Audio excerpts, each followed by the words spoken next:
When you become a leader when there are problems. I like that. The same applies to Rwanda, Burundi. So what are we federating? Whether rats from another country can be, I mean, somebody must be there to hold everybody accountable. But at the moment, we would rather deal with what we have, make it right. First of all, we as elites of Uganda, we have made Museveni the issue. I can tell Museveni is not the problem of Uganda. The problems of Uganda are much deeper. We can change the next 20 presidents and we'll still be this roundabout. Deeply incisive. The different political forces that we have in the country, in the country, we don't seem to really have achieved that minimum political consensus over certain things. Authentically symbolic and insightful. Behind the Headlines, every Wednesday at 10 p.m. with Charles Odong-Tho. All on your public broadcaster, UBC, inspiring Uganda.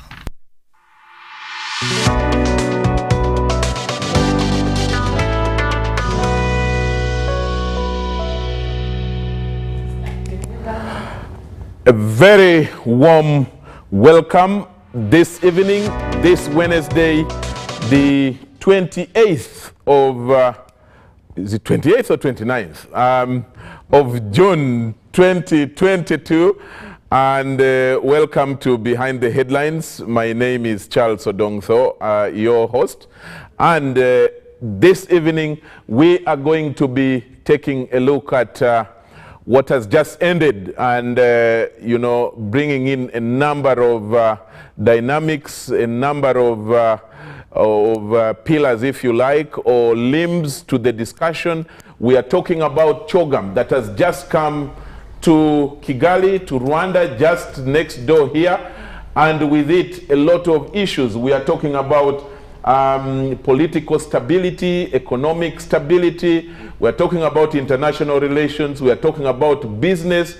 We are talking about politics. We are going to be looking at issues of human rights, issues of commonwealth. How common is this commonwealth, or is it actually common problems, common poverty?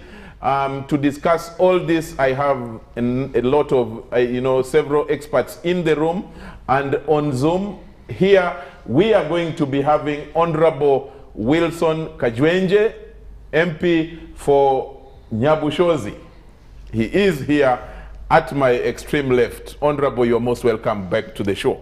Thank you so much, and good evening, viewers. Good. Next to him, we have Madam Jane Nalunga, who is Executive Director of Siatini, a regional trade advocacy NGO. You're most welcome back to the show, Jane. Thank you so much, and good evening, our viewers.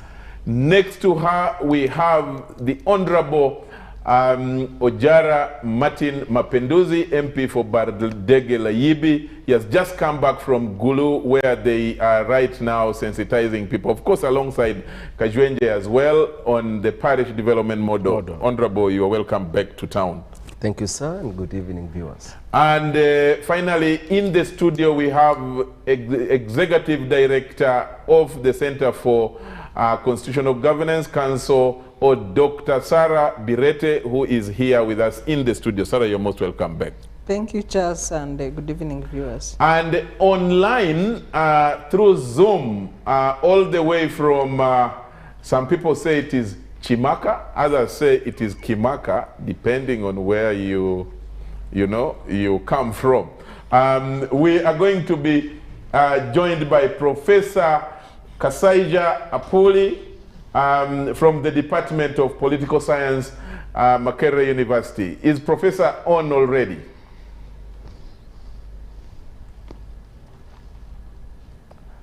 My technical team should get Professor online, ready to talk to us, to engage in this discussion, because we need him badly for this discussion. But they should be linking to him shortly. Before I came on air, his line was tested and it was found good. So, ladies and gentlemen, I'm happy we have, Sarah will not complain today, Ojara, Sarah's... Yeah. I'm not sure what is going to happen. Today there are two. So. to 2. I'm not So- sure. Are you saying Salah is a serial complainant? No. Not serial, but On gender parity issues. on gender parity issues, He's always alive. I actually usually stand with her. But Sarah, you're up to that task, even if you are alone. No, but you see also the numbers are important. Now they have started. I know. So, Honorable Kajwenje, let me start with you. 54 heads of government, heads of state, 54 member countries coming together to meet. I call it a union, this union. And maybe for the sake of our viewers, it started way back in 1971, before many of us here were born. And of course, to share common values, to discuss, to dialogue. Is this thing still necessary to be taking a lot of our attention, in your view? Thank you.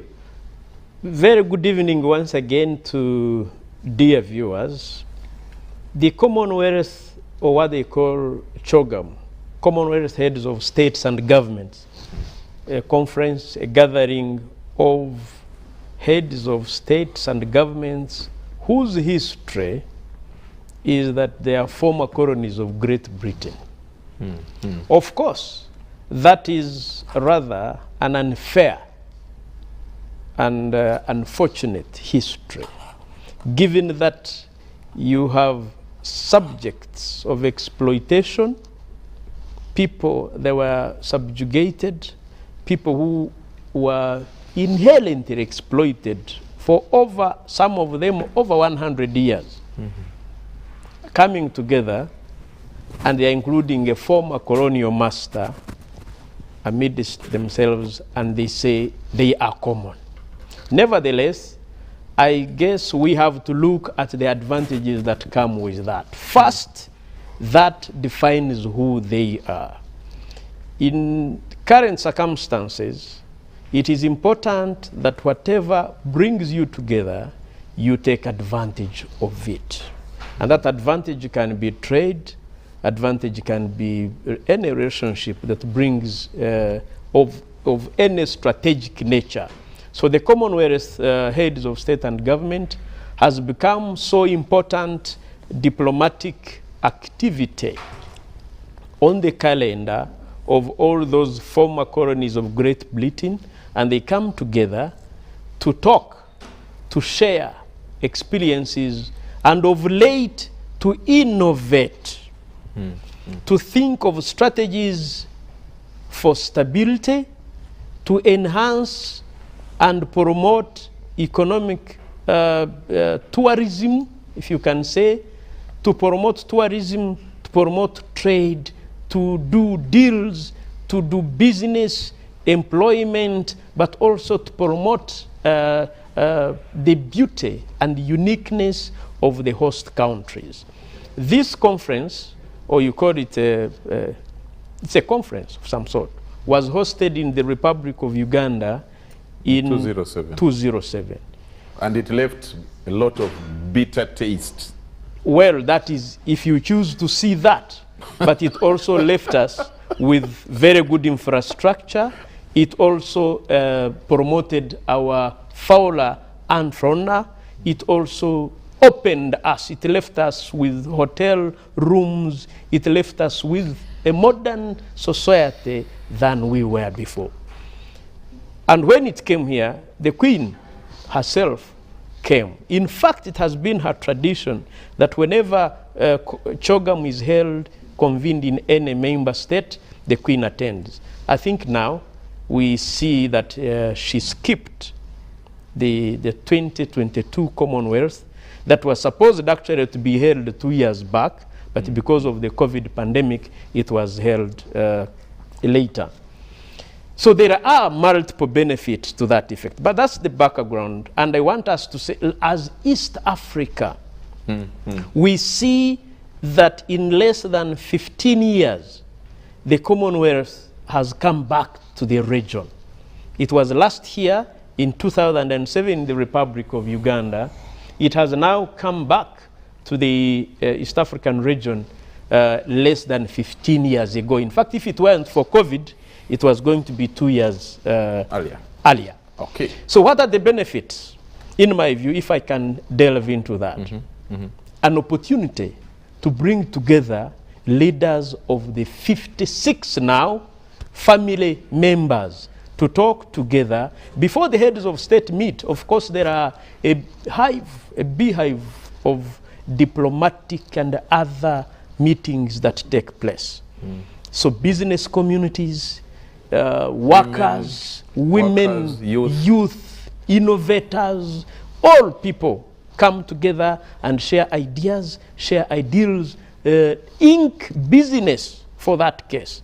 And for East Africa, in my view, it is the Republic of Rwanda that hosted. By the way, Republic of Rwanda was never a colony of the Great Britain, but it applied special status, and it was admitted into the Commonwealth family of member states, and they accepted. But what are the benefits? In my view, it has promoted the East African community, the Jumuiya. And for Uganda, it was an icing on the cake, in my view, to see that the people of Rwanda came out in thousands to see our elder statesman drive in a convoy up to Kigali. That shows you that the people still believe in the strength of the East African community. They consider the region as one, culturally, economically, and geographically interlinked as the interlacustrine region. They consider borders artificial, and yes, they are. So it was a spectacle to look at. People to come up with excitement. They came out and welcomed the elder statesman of the region. And for me, that is one of the achievements of the Commonwealth conference. Okay. Of course, we promoted the Jumuiya as a best tourism destination. Deals were also concluded. Diplomatic meetings were held, the sidelines meetings. Countries that have had no opportunity to meet because of COVID were able to meet. Heads of states that had no opportunity to meet because of COVID pandemic had opportunity to meet. Businessmen, innovators, and leaders that had no opportunity to meet had this opportunity at the Commonwealth to meet. And so that is something that's so important for the region. Jen, did you have the same kind of eye or eyes like the Honorable Kajwenje in seeing what CHOGM brought to East Africa, to Rwanda, to this region? Okay, thank you so much, Charles. And once again, good evening, our viewers. Okay, I agree to some aspects of what Honorable is saying, but I think for us to understand CHOGM and the bigger, because CHOGM is a meeting, but the bigger aspect of the Commonwealth. I think we need to understand the history, and I agree, it's a colonial relic, although now it's broadening to take into on board even other countries which we are not British colonies. Colonies of Britain. So we need to look at that, you know. But again, we need also to look at it in the geopolitical environment of today, you know. We look at it in the context of the Brexit and also UK, you know. UK fighting back, you know, ensuring that their colonies, you know, they still have a foothold in Africa, you know, in Africa and in the global south. Because when you look at the geopolitical arena, you know, you look at, you know, Africa is almost like a pawn in this game. You look at China with the Road and Belt. You look at US with its AGOA. In fact, US is saying come 2025, AGOA ends, I want to negotiate reciprocal trade. In fact, the US is passing an act that if an African country supports support Russia, they are going to be penalized. We look at countries like France also having its own summit. Japan, TICAD, you know all those meetings. So you see Africa as a playground. And when we look at that, Britain is also wants to have its footprint and be there in Africa. By the way, I agree to these issues which Honorable has raised. I'm a product of the Commonwealth. I got a scholarship, my master's, at the University of London. I studied in the Institute of Commonwealth Studies and in SOAS. You know, so in a way, there are opportunities there are advantages, and there are associations beyond the foundation, the Commonwealth Foundation. There are Commonwealth Association for lawyers, architects. And when you look at the gathering, the CHOGM, even the CHOGM in Rwanda, you know, the different forums, the business forum, the women, the youth. In a way, it's about bringing together a number of countries, a number of minds to discuss global issues, because we are facing global challenges which need global solutions. And in a way, it's a useful club to talk about those challenges which are facing us as Africa, but which are facing us globally. But again, when you look at, when you look at the outcome document, that's when you can be able to gauge and see that such clubs like CHOGM and the Commonwealth are finding challenges like the SDGs, because they don't have teeth, they don't have mechanisms to enforce what they have agreed on. So it's best endeavor. We are going to do this, we are going to do that. And that's why when you look at what was agreed on, for example, under trade, I'm passionate about trade. Yes. When you look at what was agreed on under trade in Rwanda, you know, when you look at the communique, the outcome document, and you look at what's going on, what UK is doing, negotiating, you know, bilateral free trade agreements. In Rwanda, they were saying we are going to promote fair trade, market access. They come back to the negotiating table, binding agreements, which are so bad for the region. For example, UK is negotiating with Kenya, yet they know very well that we are within, you know, East Africa community. We have a common CET. And you want to break up the East African community or not, you know? So you look at those contradictions. On one hand, a communique is very good on climate change. We go to the COP negotiations, they said no technology transfer, you know? So we see these contradictions, but broadly, for me, what I think is that as Africa, we need to up our game. We need to up our game. We need to be able to put, you know, to be able to put demands on the table when we have such meetings. And what I wondered in Rwanda, in the communique, there is nothing about the CFTA. Because remember, we have the Africa we want, 2063 Africa agenda.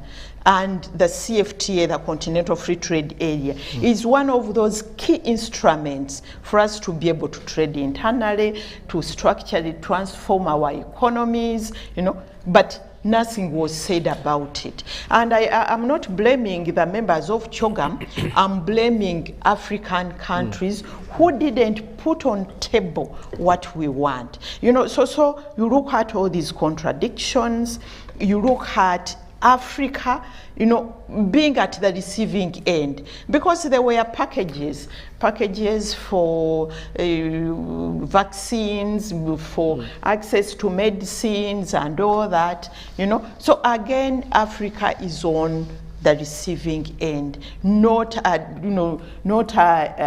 demander to say this is what we want if we are to get out of poverty and if we are to address issues of issues of post-COVID economic recovery. So at the end of that day, we need to look at CHOGM, the Commonwealth, in that context of the geopolitical, the giants fighting over the global south. Who is taking lead? Who is getting what of our resources, and who is powerful, And in that game, you find that the former colonies are pawns in that game.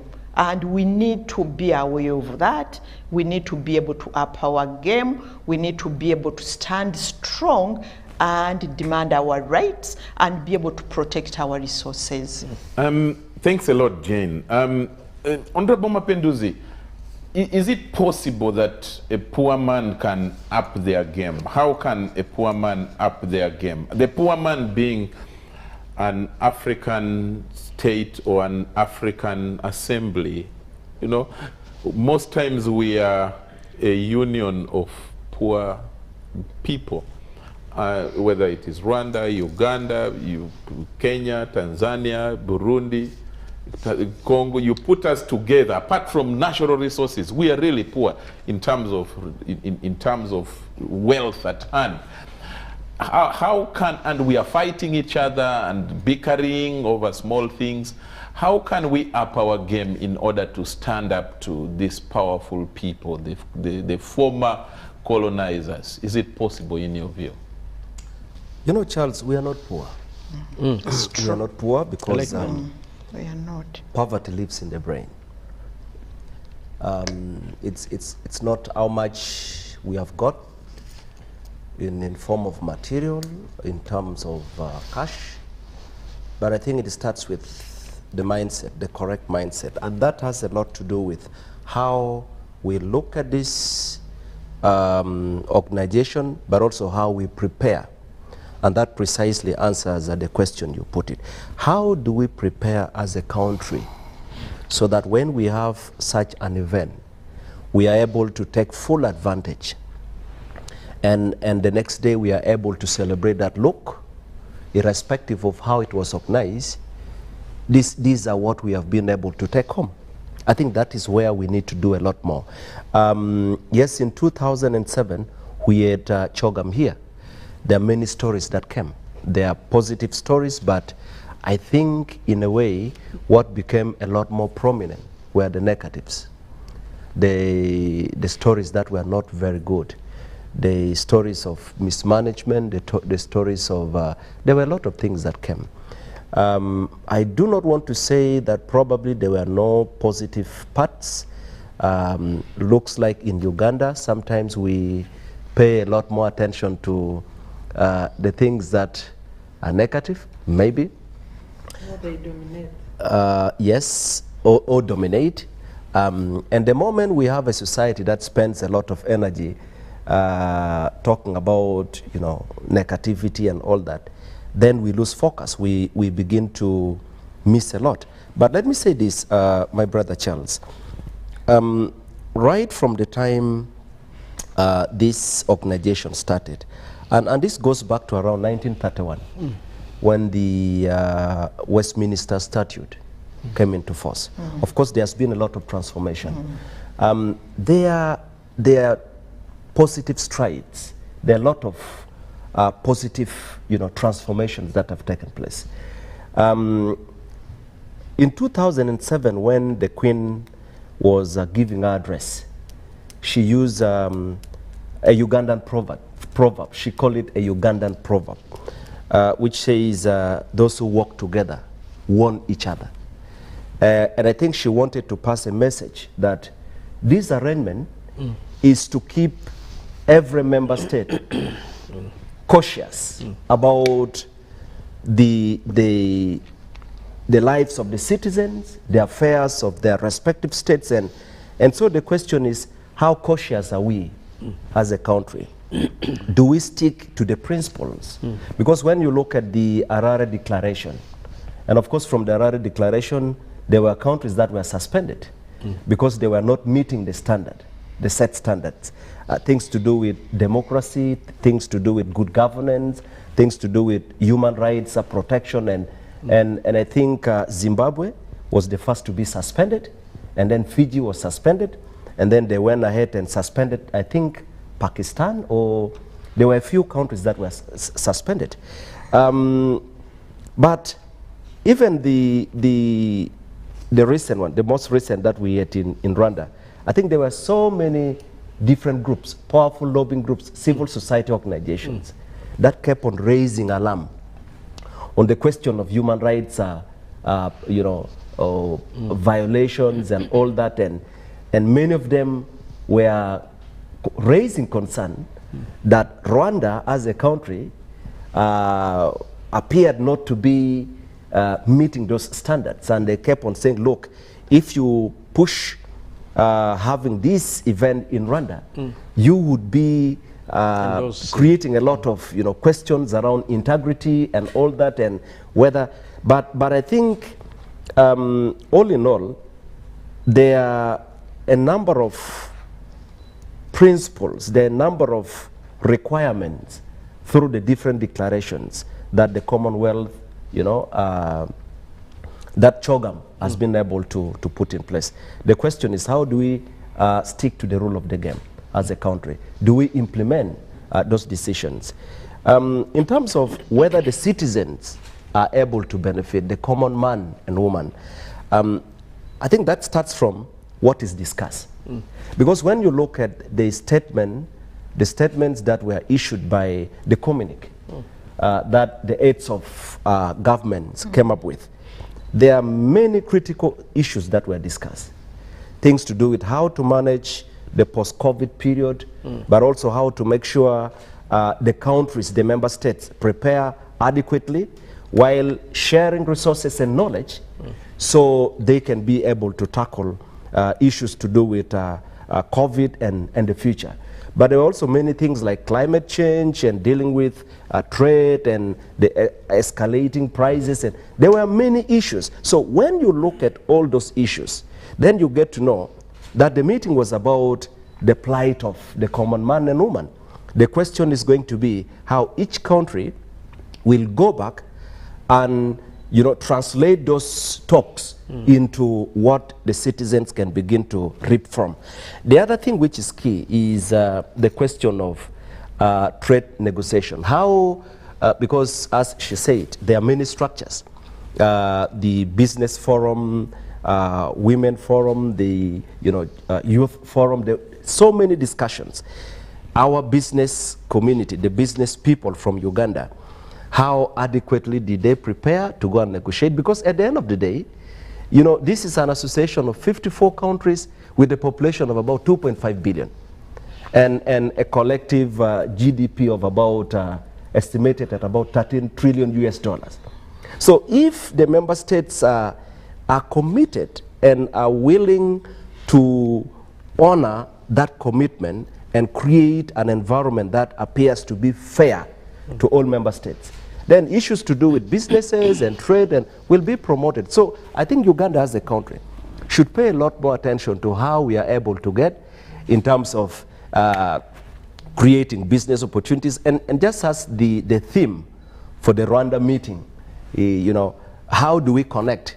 How do we tap from the innovation perspective? And so to me, as as a Ugandan, my question would be, how much did we do as a country in Rwanda in terms of negotiating, in terms of connecting, and what other opportunities are we able to create from that? Because when you go to a meeting, you go as a member, but you also know what you are taking in the meeting, and you know what you are going to get out of the meeting. Okay. So as a country, we should be a lot more prepared. Even next 2 years from now, when we have this meeting in another country, we should be able to now, as a country, reflect and say, okay, from 2007, how much have we gained? How are we positioning ourselves as a country? How are we trying to get the best out of this arrangement? And it's encouraging to hear many people going to take different courses under the scholarship arrangement. I know in Gulu, now Moro district, there is the Commonwealth Youth Center, a very big facility that was built. Several thousands of young people have gone through the Commonwealth Youth Center in Gulu, now in Omoro. Well, I don't know why I keep on saying in Gulu. Of course, it was built when that place was part of, and it's for the entire Greater North, has been helping a lot. So it's the people who started the idea could have had their own selfish motives, dating back, you know, from the time of colonialism and all that. Maybe they wanted to maintain dominance and all that, but a lot of things have changed. So the question should now be, for us who were colonized, how do we begin to get back from the people who colonized us? Thanks a lot, Ojara. Sarah, I want to make a follow-up from where he has just left it. The theme for this CHOGM was delivering a common future, innovating, connecting, and transforming. And that commonality is, for me, what I want to first tease out, especially for our people, because like the rest of your colleagues have said, the question that you cannot run away from is this locally translated Mfunirawa. Where is my cut? How do I benefit? How do I benefit? And that is the question that Uganda must be asking itself for its people whenever it goes into this kind of meetings or even assemblies or gatherings. So where do we say Uganda or East Africa benefits from this, in your view? You know, in agreement with what the panelists have said, we need to look at the common vision for Commonwealth as an organization or association, right from the charter, the Commonwealth Charter. The purpose was to create a shared values, shared prosperity for the well-being of the citizens of the Commonwealth countries. And they set out principles for their membership. Some of the principles include human rights, the rule of law, freedoms, fundamental rights and freedoms, international peace and peaceful settlement of conflicts, innovations, promoting trade, climate change, among others. There are 15 principles in the Commonwealth Charter. So when you look at this shared vision and prosperity for the citizens, we need to ask ourselves to what extent have we achieved that, or are we moving to realizing of this common vision and principles that define the membership of the Commonwealth Association? I don't think that countries, especially from the Global South and specifically Africa, I do not think that they take the common vision and the principles in the Commonwealth Charter seriously, considering the way in which they treat their citizens. So they turn this would be important for us, because we need to underscore the fact that in the geopolitics and the globe being a village, really strength lies in unity and association and memberships and networks. So this would be an important forum for unity, for a common cause, for networking, for partnerships, business, and for the development of the well-being of the citizens of these member states. But people turn them into PR platforms for public relations, platforms, and talking shops. Because of how, like the question you asked, how do we benefit? If you ask an ordinary citizen the relevance of Commonwealth, membership. It does not exist. That's if they even know about it in the first place. Even those who know, you know, it's hard to trace the relevance to the ordinary citizen. So when are we going to make this shared prosperity a common denominator in the member countries of these organizations? Jen did talk about the positioning of Africa. You know, at the time, in the run-up to independence, Africa seemed to be more focused than it is 6 decades later. We had, for example, the Pan-African movement, which was a very powerful organization, hosted the 5th Pan-African Congress in Uganda, retained the global, you know, secretariat, which is now a ghost of its former self. So if we had taken institutions or organizations like the Pan-African movement more serious and revoked it instead of bringing it to Uganda to die, revoked it, it had membership in Africa with Africans in diaspora, it would be competing or even bigger than the Commonwealth.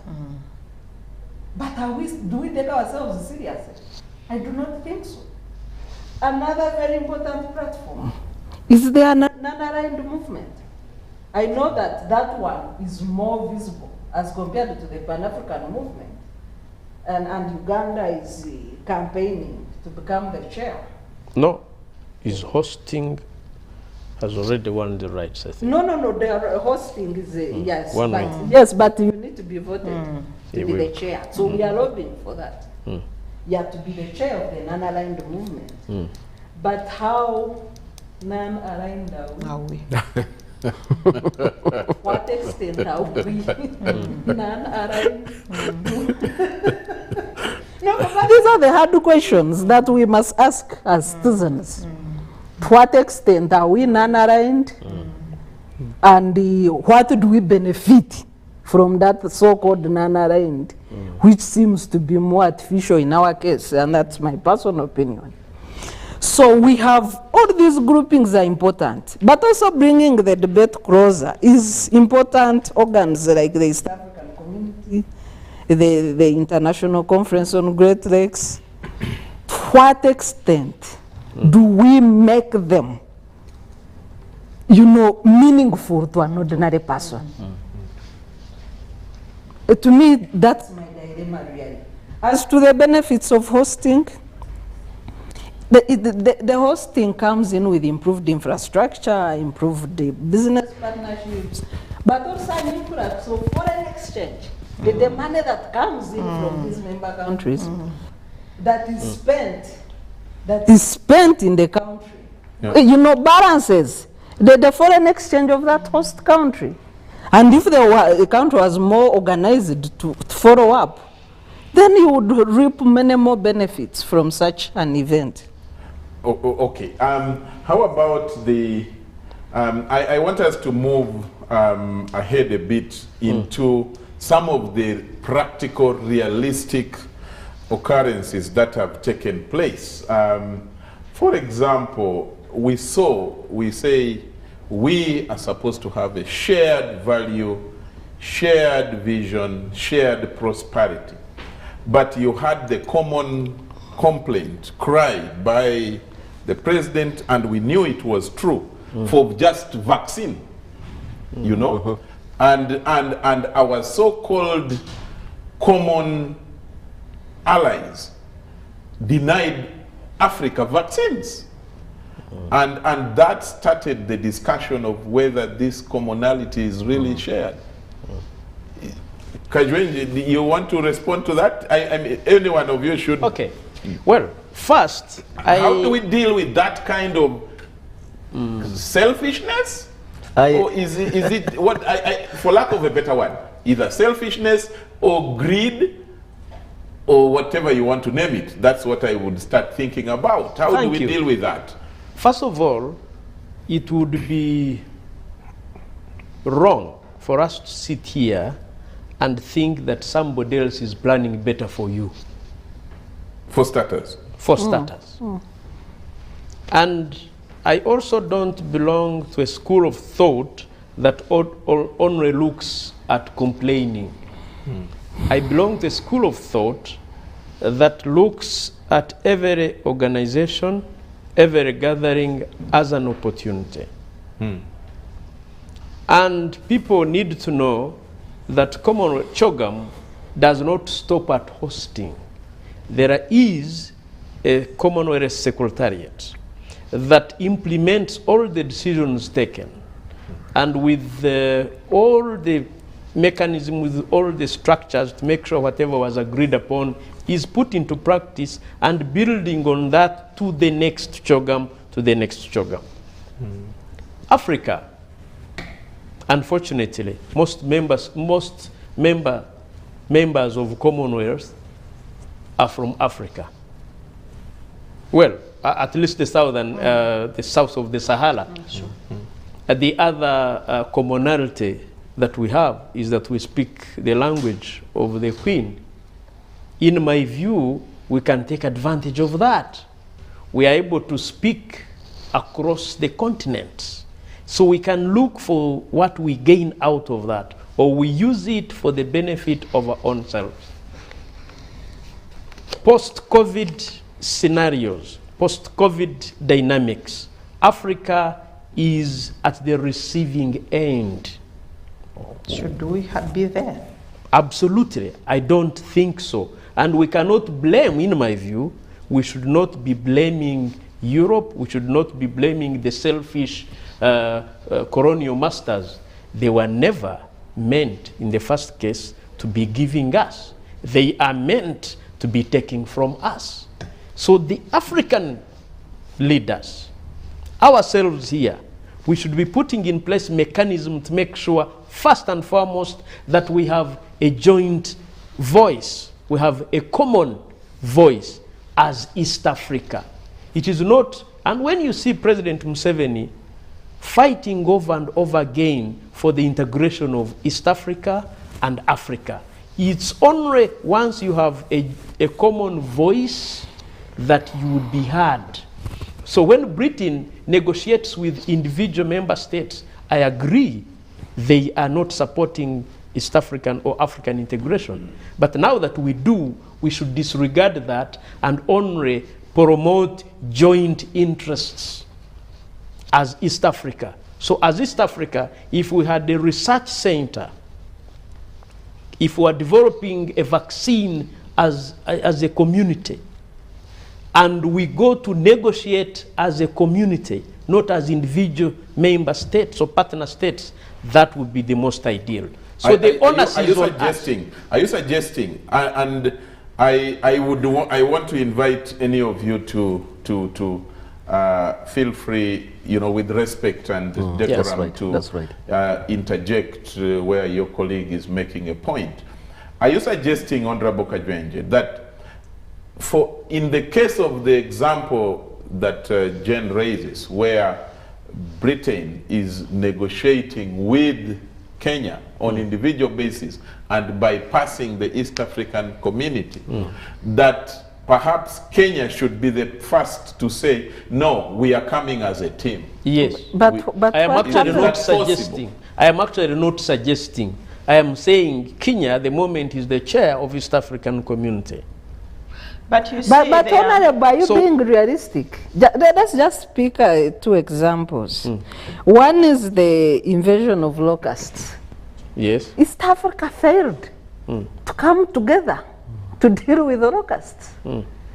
And the second challenge is the debate of sovereignty vis-a-vis the regional integration. Yes. And let's look at the example of rising costs of living. You have Kenya trying what they are doing on the fuel costs. You have Tanzania subsidizing the pump costs consistently. You have Kenya, as per yesterday, entering a deal with Saudi Arabia to import cheap fuel, to subsidize the cost of living for their citizens, and you have Uganda saying, no, may God take care of you. How do you then come together? But you see, May God uphold thee. It's important because it is in our anthem. So they are doing the right thing. Oh Uganda, may God uphold thee. You know, I agree. How you come together on what? I agree with what Honorable is saying about Africa coming together. And also what Dr. Sarah was saying, that when you look at where we are, where we were, you know, 60 years ago, we were together, you know, speaking at East Africa. So when you look at where we are now, you know, maybe this is why we are having such challenges, that even in the East African community, we already disintegrating. You look at, you know, the Africa Union, you know, we are not together, you know, and that's a big challenge. You were asking, Charles, what did we get from CHOGM? What did we want to get, you know? Did we sit as East Africans, as Africa, to say, now, you know, these people are coming, this is what we want, and you go back and tick, okay, that one we have got it, that one we haven't. We didn't. We don't know what we want. Then two, you asked a question about the But do we have a common vision and direction beyond the paper? Beyond the paper, we don't have it. I see. You were asking, I wanted to explain my view of the issues in the global dynamics that we meet globally. Because these are global challenges, we are globalized. We meet under the UN, we come up with the SDGs, 17 of them, with so many indicators and all that, very good, and we agree, all of us. We come to CHOGM, and we agree. You know, when you look at the communique, you can't quarrel with it. But when you look at deeper, you talked about vaccines. Recently, just 2 weeks back, we were in the World Trade Organization negotiating trade, you know, trade. And those people, the same people who were in Kigali, they were telling us, no, we can't allow you to manufacture your own vaccine. You wait, we can be able to give you. Just put your house in order so that the distribution channels are good, are okay, you know? So you look at those contradictions, that where there are no commitments, you know? We are together. We want SDGs. But we are manufacturing our vaccine. No. Where it's sustainable development goals, you know? But when it comes to the crutch, you know, when it comes to, you know, actual negotiations, you look at the trade negotiations where there is no mercy. You get what you negotiate, but not what you deserve, that you are poor. Then maybe lastly, what I didn't like about, you know, the way we handle these meetings, the CHOGM, what is in it for us? You know, what do you, nobody owes us a living. Correct. You know, as Africa, yes. You know, and just what you were saying, that we are poor, we are not. And I agree with we are mismanaged. This continent is rich. Just look at DRC, what they have, cobalt, what, uranium, what, everything we have it. But we have failed. Those of you who have done history, history of Europe. You remember the sick man of Europe? We did science. We did sciences. We did science.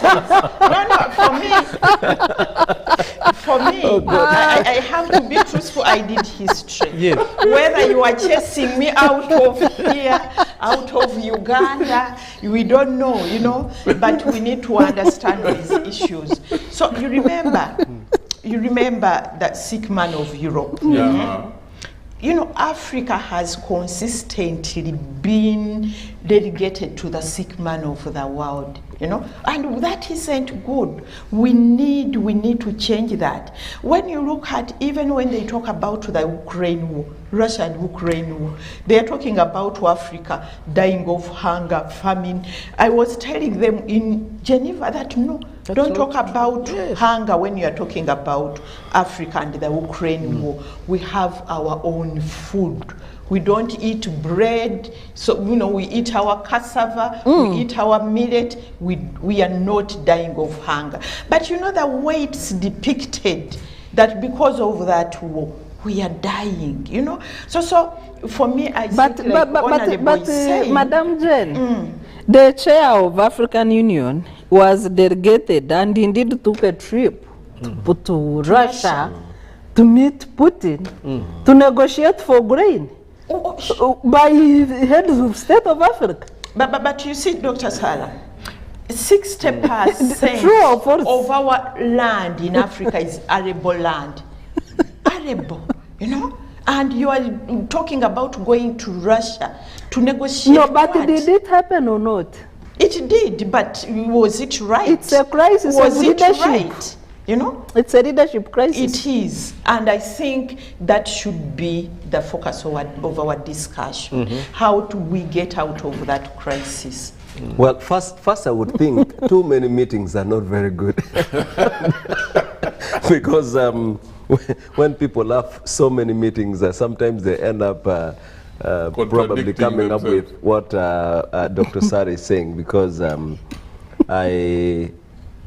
I equally think that every hard situation should help us to begin to look at how to develop our own solution. Just like you talk about what we were confronted with during COVID period, when a well-to-do of countries decided to keep their vaccine first for their own citizens. Are we their responsibility? Absolutely not. And then when they got to know they'd covered almost every citizen, we can be their problem. Then they started flooding and saying, giving us a lot of vaccine, but vaccines that would expire within a short period. So you have to struggle how to use it before expiry and all that. But not choosers. But that, for me, we shouldn't look at that negatively. Because it's their vaccine, they use their own resources to make it. So if they refuse to give us, it's okay. But we should now begin to look for our own solution. Haven't you passed the money for vaccine? I know where you are taking me. We will talk about that later. Where is it? We will talk about that later. But we definitely, as Africans, and as Uganda, as a country, we need to learn. We have learned the hard way, but we have learned the hard way. But we need to make good use of the lessons we have picked. And for me, even this environment that appears not to be common when we belong to the Commonwealth is okay. That should actually, if they are selfish, that should help to teach us not to be selfish, but to begin to deal very carefully with selfish people. Even when we are going for the meeting, we need to know we are meeting selfish people. So the kind of discussion we have with them, and I know you are shaking your head and you are not agreeing. There is something they talk about adversity. What does it do? There is something they talk about adversity teaches you some lessons. Yes, exactly. So just like Charles, you and I come from necessity is the mother of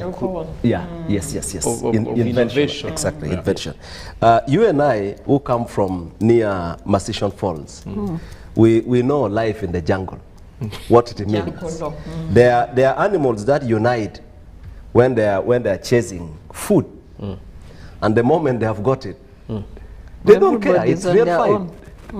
And I think that is what is. When people are talking about something that appears to be common, it's then when each country wants to begin to benefit, they go quiet. I think as a country, that should now help us to be a lot more sophisticated. And because how do we deal with people who appear not to be honest? We need to we need to devise means. We don't need to be dishonest, but we need to be a lot more cautious. But the other part which I wanted to briefly respond to, Dr. Sarah said, what does the common citizen get from this? Can you just hold that? I will start with that. When we come back, I want us to go for a break right now. This is Behind the Headlines, and the discussion is the CHOGM in Rwanda 2022. How does East Africa benefit from the member state, a member state hosting? How does Uganda benefit from COVID? I mean, I'm sorry, I'm talking about COVID. I don't know why it's so much. From CHOGM and that whole assembly of heads of state that meet after every 2 years. CHOGM is what we are talking about, though COVID is still, of course, with us here. Let's go for a break.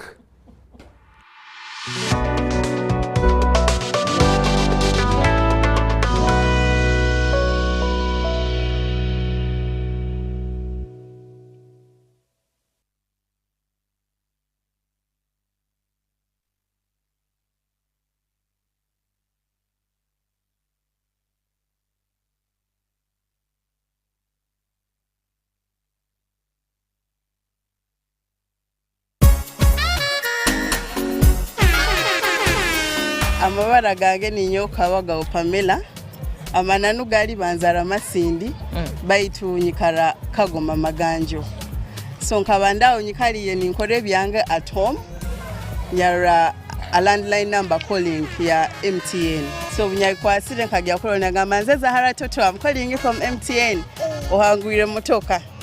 I just said kali not believing asikiriza nti dala kitufu yangambo singwire motoka bagyagaruka amba kuterere.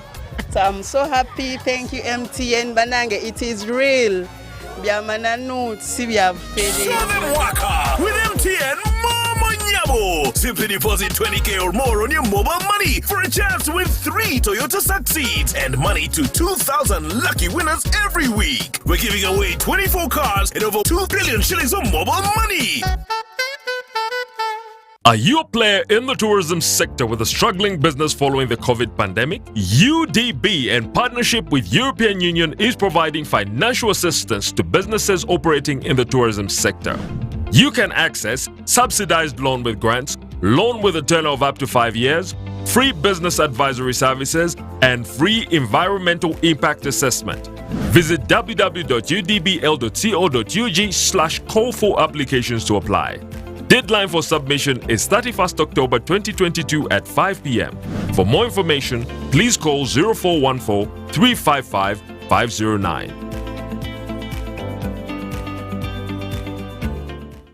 Get connected today with the My Airtel 4G smartphone and enjoy free data for 1 whole year worth 86,500 Uganda shillings. That's free 2 GB for the first month and free 1 GB for the next 11 months at only 250,000 Uganda shillings with free data for 1 whole year worth 86,500 shillings, making the effective price of the 4G phone 163,500 shillings only. Airtel, the smartphone network.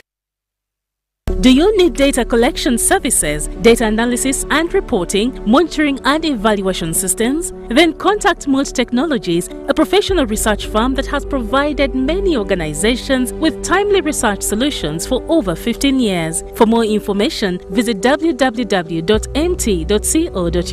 or call us on 0704 913 399 or 0782 602 963. Visit our office in Kampala at Sayuni Complex in Tinda. Mood Technologies, your professional research firm.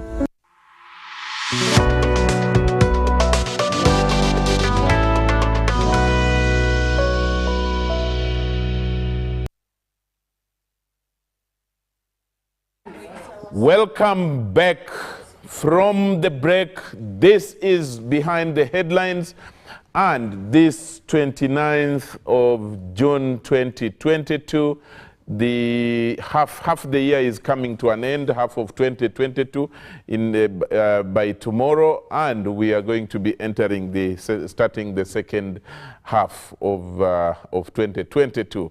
Time is quite ticking, you know, quite fast. And we are discussing CHOGM, we are discussing its benefits, we are discussing the Commonwealth, and the major question on everybody's lips discussing this is this Commonwealth common to who?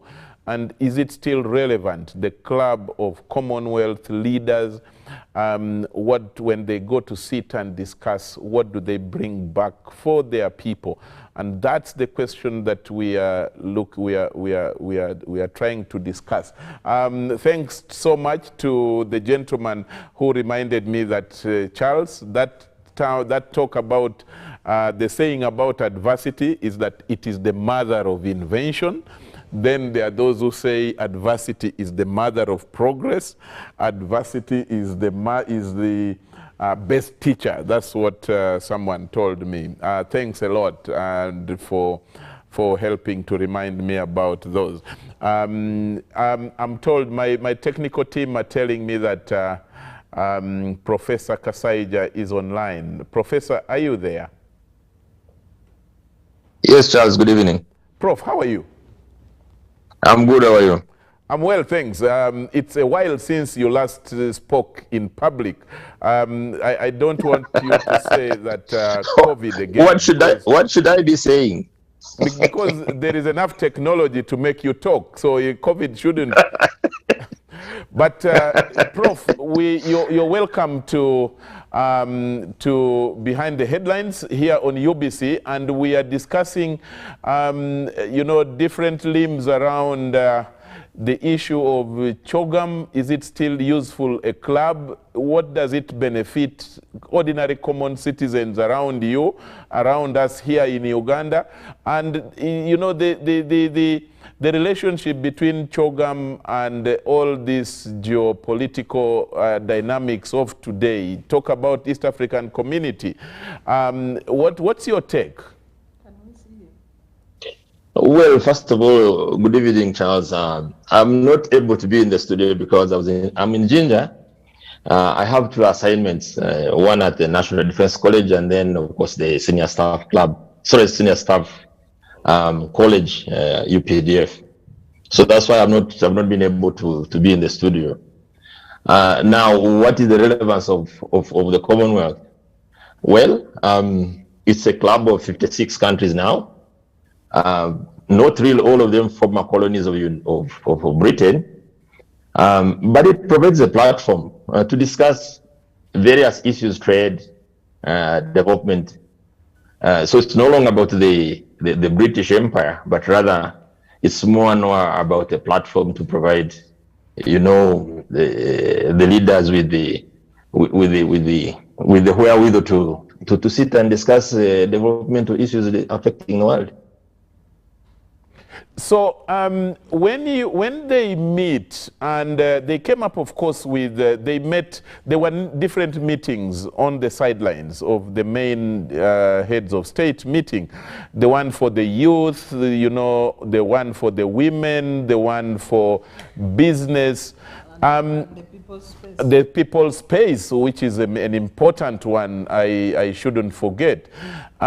What did you see as a takeaway, you can say, for Uganda, that Uganda benefits from this, or even East Africa, as you would wish to refer to? No, because as I said, the Commonwealth provided a platform, and so those side meetings. I saw the action program against malaria. There are issues to do with the COVID vaccine being manufactured on the continent. There are issues to do with business. And of course also the idea that the leaders can confer on the issues that are affecting the world. That's what the Commonwealth brings. And if you remember, since about the Harare meeting, which was at the beginning of the 1990s, the Commonwealth had pretty much changed. In the sense that whereas previously it was to do with the issues of politics, South Africa's democracy, issues fighting against apartheid. But since then, the Commonwealth has certainly changed in the sense that now the issues discussed are those which affect the common people, malaria, COVID, issues of climate change. So, and I think that's what that brings. So it's a dimension that it brings to the whole, even the question of integration process.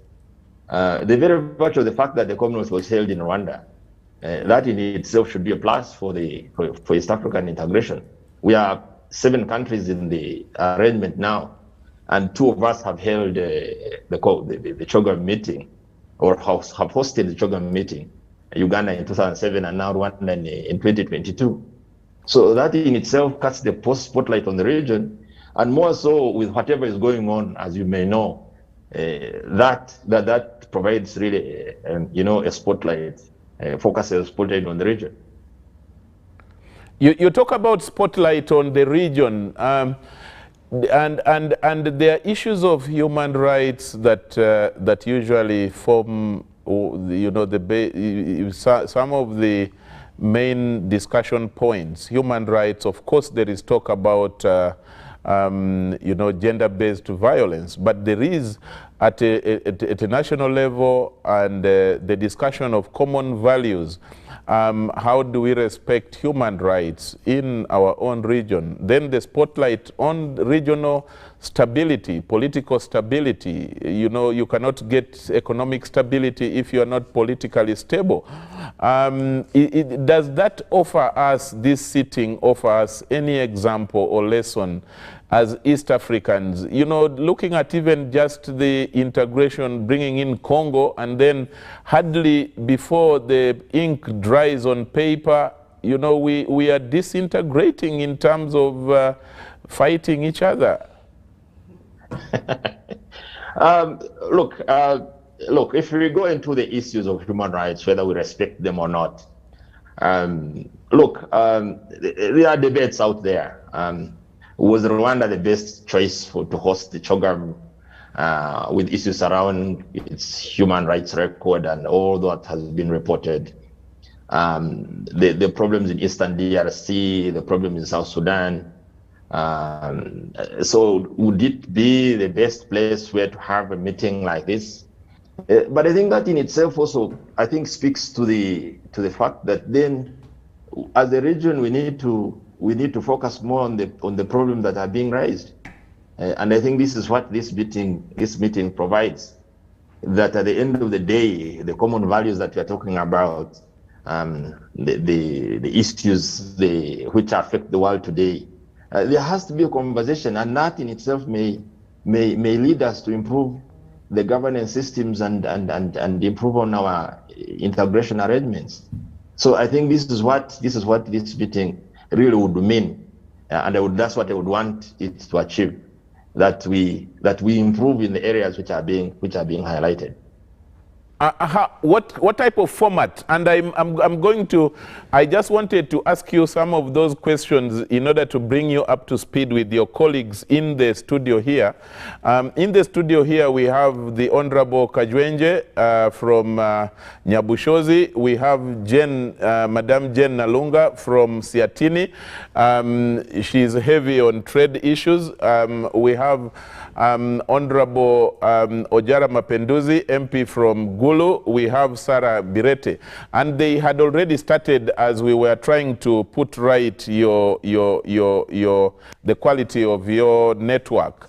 But what format of discussion, conversation would you propose that at a regional level should be had between these nations, between these leaders, when we are talking about some of these challenges?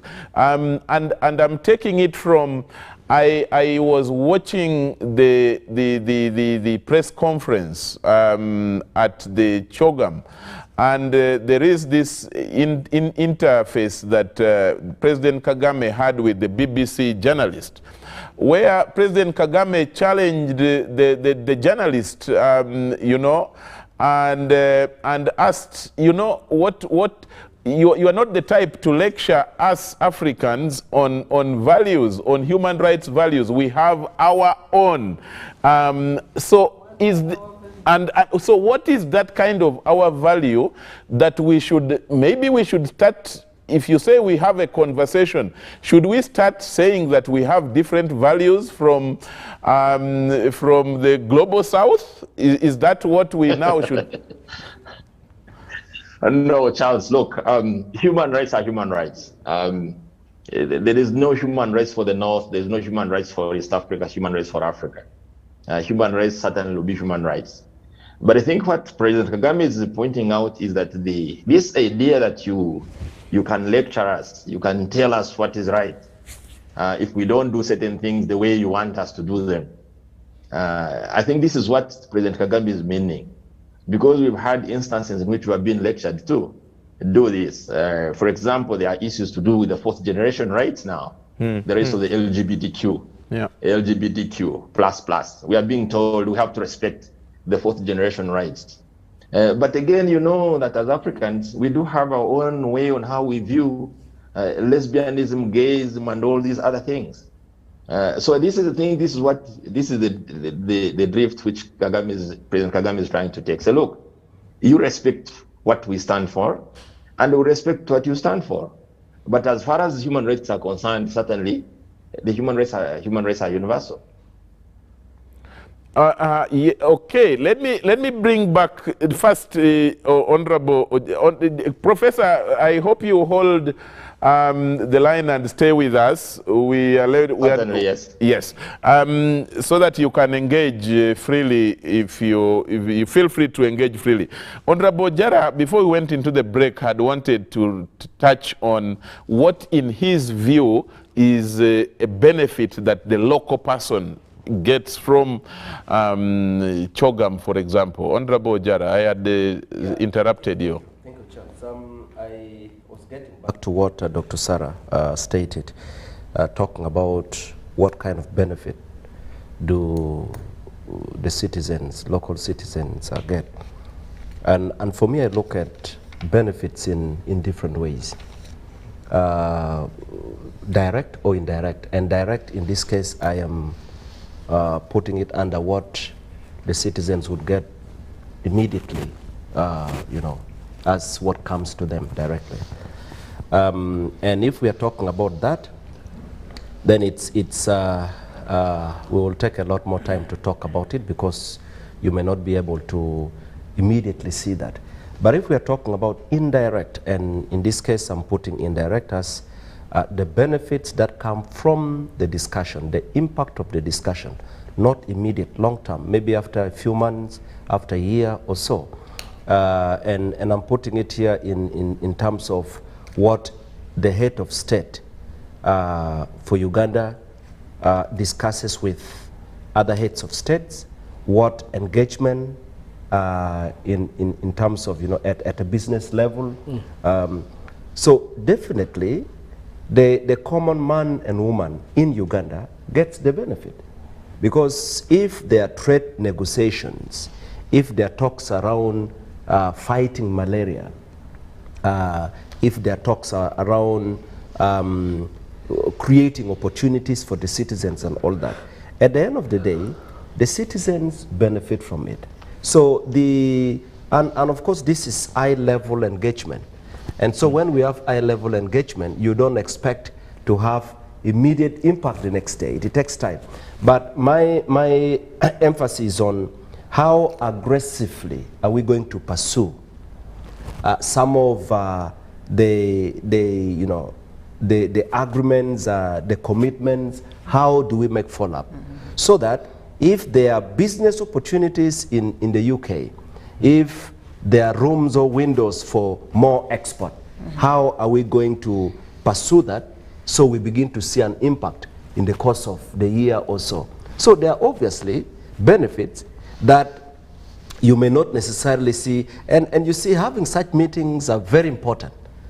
Just like you wonder why CEOs would want to move away from up country and come to Kampala and sit for a week. It's obviously for strategic reasons, because they would want to create a new direction for their organization, so they want to achieve a particular objective. And so I think having CHOGM is a good idea. Maybe the countries need to continuously learn from how they can do better, how they can engage better, but also how they can position themselves better so they get a lot more from this discussion. Okay, yes. But Charles, I think, Honorable, we don't need to aggressively pursue opportunities. Opportunities are normally utilized by the organized. In the case of Uganda and in areas of trade, I think our main problem is not being organized. It's not lack of opportunities. Just to look at the East African community. It is a market of now so many people. Look at COMESA. Look at the Africa Free Trade Area. Look at EU, everything but arms. Look at AGOA, the factory we put in Ugorobi, which then disappeared. How organized are we as a country to take advantage of opportunities? I think should be the discussion. Actually, that's the same thing. Yes, Honorable Wilson. First, I need to come in on, because while you are probing Professor Kaseja, you did say that we are disintegrating. I beg to differ. I think, one, Africa as a continent, we are not disintegrating. And I think we are appreciating the benefits of regional integration more now than ever before. The African Union, the OAU was about politics. We achieved that. The African Union today, the blocks, the regional economic blocks like East African Community, SADC, ECOWAS and others are more engaged and focused on trade benefits, regional integration benefits, security and stability. I want to think more about East Africa and this CHOGM, because again that's our topic for the night. I think it has promoted more East African community, Jumuiya. A lot more light is being shown on us, investment opportunities. Just recently, you remember that before CHOGM heads of state meeting, there was a meeting of East African heads of state. Heads of state. Not only that, the East African Conclave Summit. Yes.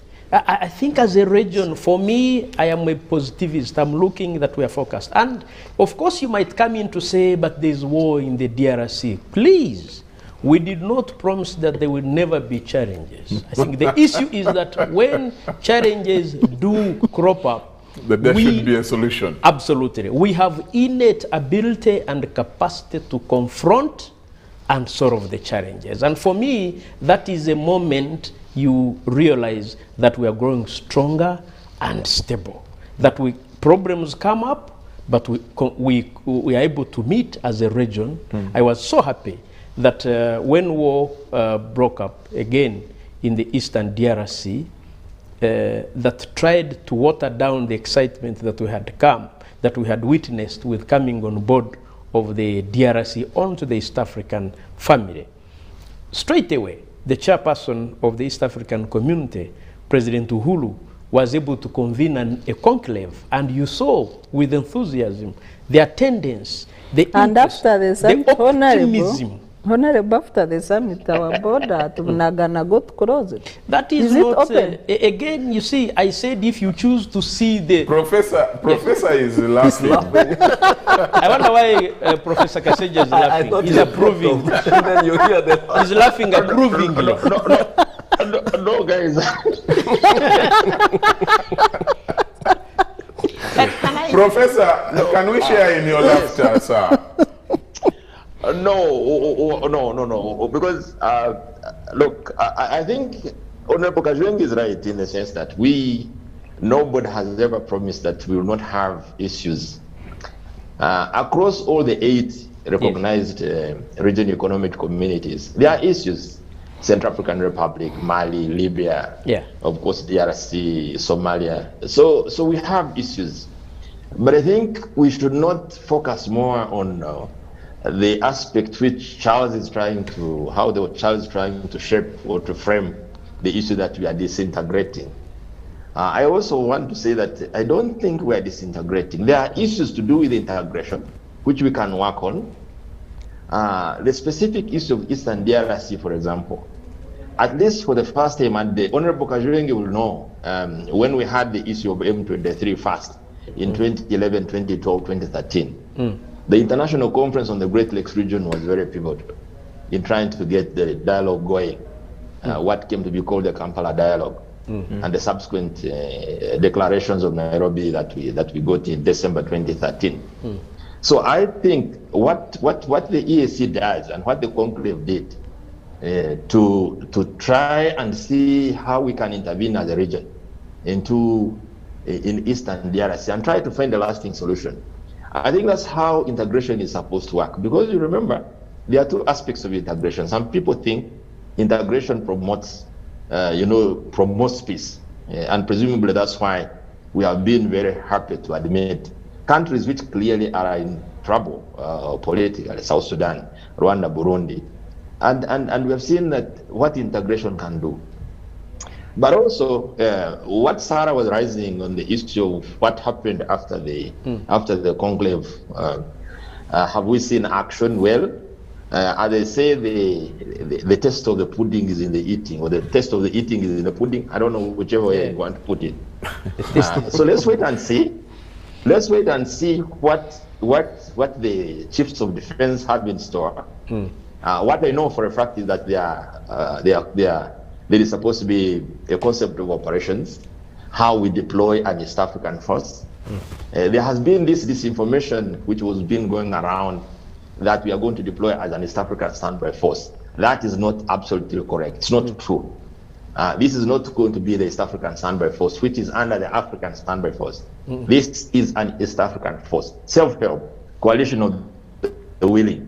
Now we can discuss on how the modalities of mandating and how they are going to take place. But I think in principle for me, the fact that the heads of state could meet and agree to deploy the force, that in itself should be a plus for the integration process. So that's why I was laughing. Okay. Okay. Good. So in approval. Absolutely. It was in approval. He was laughing in approval. Can I say something? Yes, Jane. You know, I also don't agree that, you know, Africa is disintegrating. But the way we are doing our integration isn't also really good. Because, for example, you look Two steps forward, one back. Exactly. You look at even why when you look at the challenges, and I remember discussing here that DRC is a problem child, you know, whom we shouldn't bring on board really so fast. And when you look at the East African Treaty on accession of new members, it's clear what needs to be done. And we had already learned lessons with South Sudan. But then, remember DRC is a member of COMESA. And we also members of COMESA, you know. There was no hurry to bring DRC on board.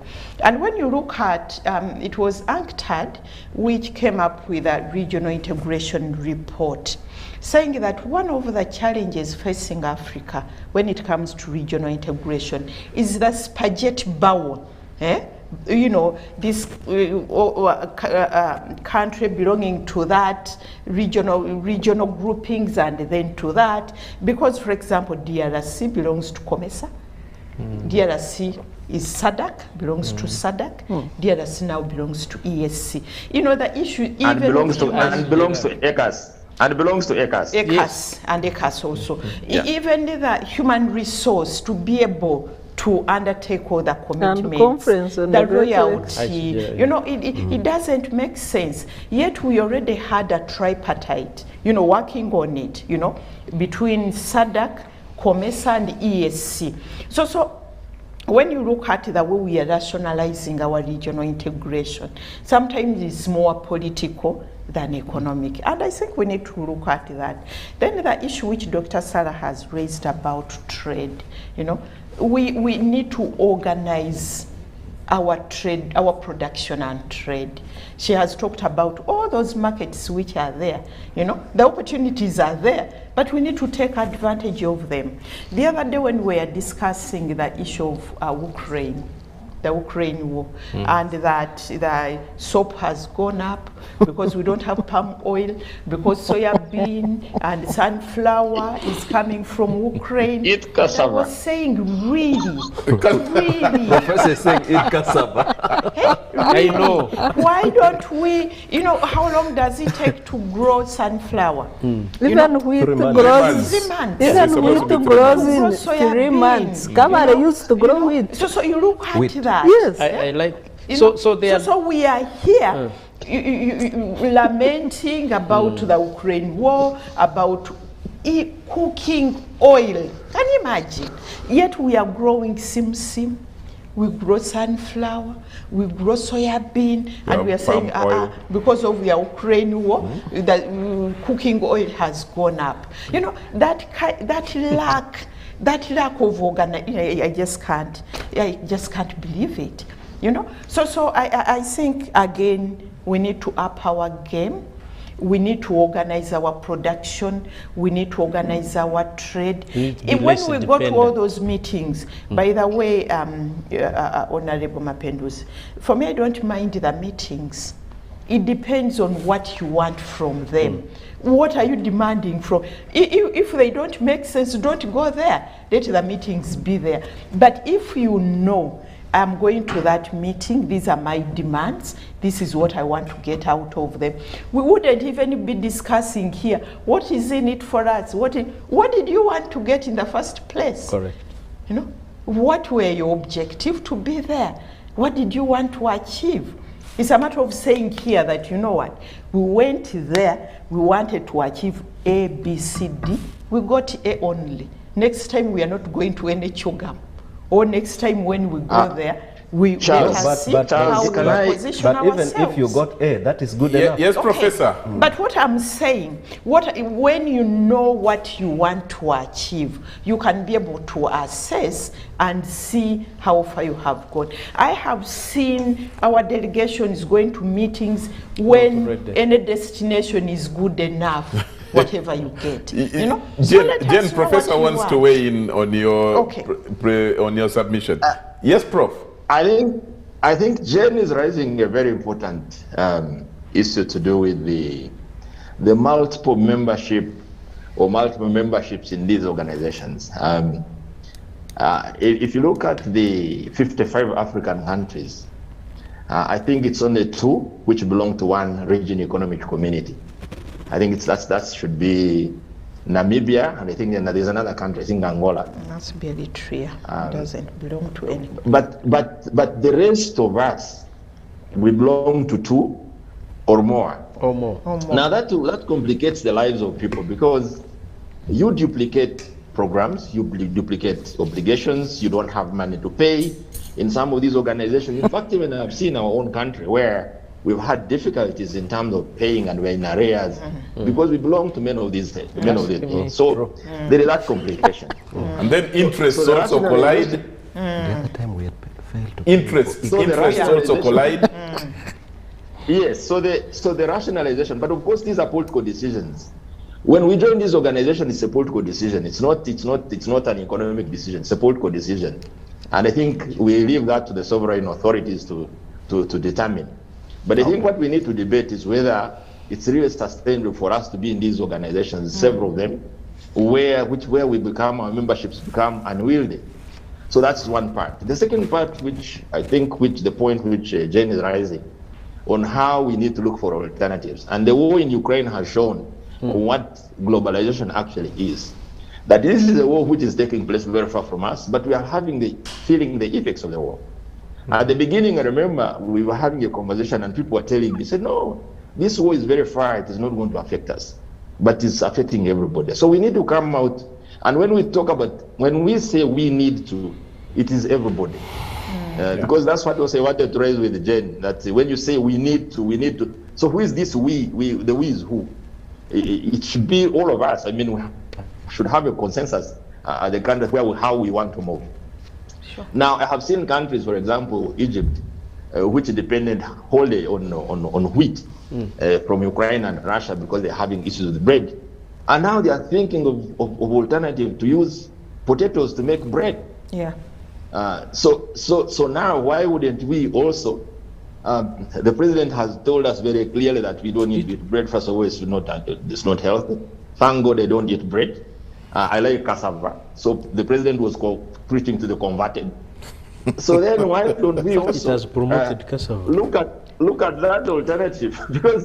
because as I said, so that we are not wholly dependent on the vagaries of the international, because the international system is very unpredictable. You don't know what is going to happen tomorrow. Yeah. Now, that also will bring in the question of, for example, on oil. That's why there's a need. We have to look for alternatives, especially the renewable sources or the renewable resources. So we talk about wind, the solar, all the things. So this has given us an opportunity, I think, as a world, as a country, to start looking at all these possibilities, which we thought where we used to take things for granted. Okay. This is what I wanted to say. Thanks, Professor.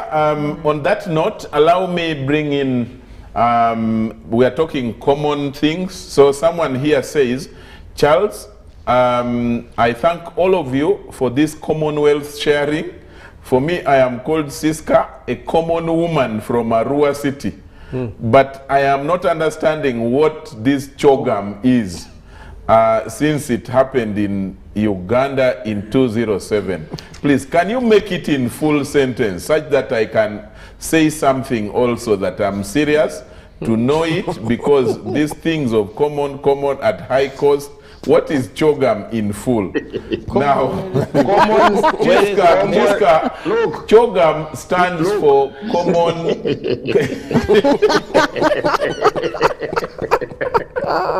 It is Commonwealth heads of government meeting. Commonwealth heads of state and government. It is Commonwealth heads of government meeting. It is CHOGM. The C is for Commonwealth, H for heads, O is for off, and G is for government, M is for meeting. That's what it stands for. But that's an interesting question. Since 2007, Are you she has ready been for looking CHOGM? for the program. That is serious. Look, Charles. Yes, Prof. It's not about the acronym. It's not about the acronym. What the lady wants to know is what is common in all these conversations that we're talking about. I think So as we a need to teacher, common. as a teacher, you know better how to understand your students' questions. So I will give it for you. But that was explained by Honorable Kajwenje very well at the beginning, Siska. So maybe towards the end we shall ask one of them to go back to it. Nathan Wanda says, good evening, ladies and gentlemen. It's becoming more apparent that African states were separated, never to get together again. Until we have commonalities in things that matter, such as governance, electoral principles, of serving fixed terms, without the cover-up of interfering in the affairs of other countries, these federations will never come to pass. Someone here called Lokomoru from Moroto says, Ndugu Charles and all participants, some parts of the world formed a southern economic bloc termed BRICS.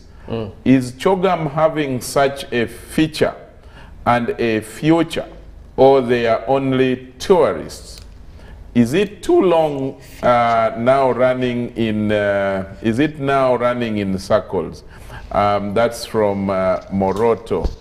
And then someone called Ruabukuru Benon in Shema says, I thank Honorable Kajwenje for being positive.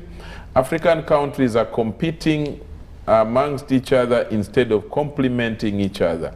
Because when we unite as Africans, our bargaining capacity increases, our voice is amplified. I agree with Honorable. Thanks there, Honorable. Then someone here says, Charles, this CHOGM thing or club is an organization created to promote corruption. You remember you remember the purchase of cars in Uganda? That was misused. There was no accountability.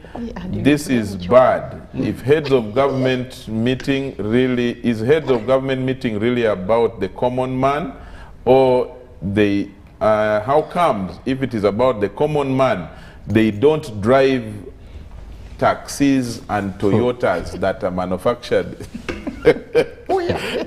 He didn't finish it. And then someone here called called Atubo, Samuel, a teacher in Kumi. I appreciate government intervention on teachers' issue, but hopefully let its outcome yield positive results. I think this one is still on teachers now. He must be an arts teacher. But he's an arts teacher. Samuel Atubo, I think, is this an English? This must be a science teacher. If he is happy, then he's a science teacher. He's a teacher of science, as Baguma said. I want to try and balance the, this one is too long. Wow, this is a whole page. Let me just read. Charles, kindly tell the guests that, especially Ojara, to be specific, what are those benefits that he's talking about, especially in the context of Uganda? Are there some business MOUs that were signed? What exactly was signed? Can we be specific? We are talking about just a CHOGM held just the other day in Kigali. And then Asimwe Patrick from Bunyangavu district says, thank you so much for this good program, my beloved presenter. I am teacher Asimwe Patrick from Bunyangavu. Thanks, teacher Patrick. And then we have someone here. He sounds like very positive. So where do you group him? Science. No, maybe science. English teacher, because scientists were told not to use English. Yeah. There is someone called Ambrose Ongom who says, hello Charles, I'm watching from Arua City. As the question states, ahead of East African community lies immense and vast opportunities and benefits. However, unless we change our attitude, the phenomenon will always remain stagnant. I send my regards to all those panelists. Let me just read now one or two. Someone called Menya Rusania is a student, and he says, greetings to all of you. I will be forwarding my concern to opposition leader, to the Speaker of Parliament. So please uplift our agenda as students before our National Assembly, and that there is we have a lot to talk about to benefit our lives. That's what this student is saying. Finally, the sky is so clear, the sun is shining bright. Let go of the stress, and this one is just, I think, in poetry. So maybe this is also another teacher. Teachers are a teacher of science also. Let's now start looking at way forward. Before I bring in the rest, Professor, before you came on, there was one an issue which Kajwenje and the colleagues here had touched on. And it speaks to the issue you had just submitted on, the issue of having multiple interests and then issues of sovereignty. In your view, how do we deal with the situation where, like Jen had talked about Kenya negotiating with Britain on on bilateral arrangements, and her argument was, and the one of other colleagues here, that can East Africa, for example, negotiate with powerful nations as a bloc in order to reap the best for the region? Is that really is that practically possible, where states also have sovereignty to take care of?